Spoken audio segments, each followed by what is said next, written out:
یہ فرقہ واریت آ گئی ہے نا، ان کا غلبہ ہو گیا ہے، ہم نے بہت بری تقسیمیں کر دی ہیں۔ چونکہ شیعہ مسلک جو ہے ان کا چونکہ سارا اور ساری ترجیح ائمہ اطہار اہل بیت اور محرم اور شہادت امام حسین پر ہوتی ہے۔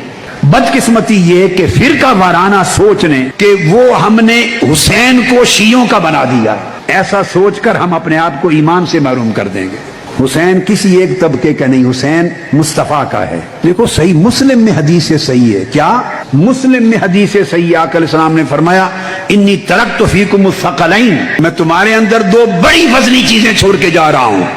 یہ بھئی ہماری کتابیں ہیں، اہل تشیع کی نہیں ہیں۔ بڑی بدقسمتی، یہ خارجیت کے اثر نے ذہن خراب کر دی ہیں کہ اہل بیت کا نام لیا تو فوری اچھے بھلے لوگ اہل سنت ہیں، حسین کا نام لیا اس کو کہا یہ شیعہ ہے۔ خدا کے بندو، خدا کا خوف کرو، مرنا ہے۔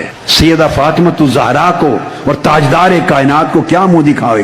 جو حضور کی اہل بیت کا نام لے وہ تشیع ہے، وہ کوئی ٹھیکیدار ہے حضور کی اہل بیت کا؟ آقا علیہ السلام نے فرمایا، حدیث سے صحیح ہے، آقا علیہ السلام نے فرمایا انی ترکت فیکم الثقلین، میں تمہارے اندر دو وزنی چیزیں چھوڑ کے جا رہا ہوں، کتاب اللہ و عترتی اہل بیتی۔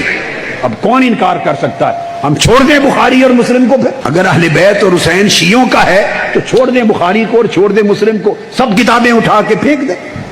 کہاں سے اپنا دین لائیں گے آپ؟ آقا علیہ السلام نے فرمایا میں چھوڑ کے جا رہا ہوں دو چیزیں، اگر ان دونوں کو دامن تھامے رکھو گے گمراہ نہیں ہوں گے۔ فرمایا ایک اللہ کی کتاب، کتاب اللہ، اور ایک عترتی اہل بیتی، میری عترت اور میری اہل بیت۔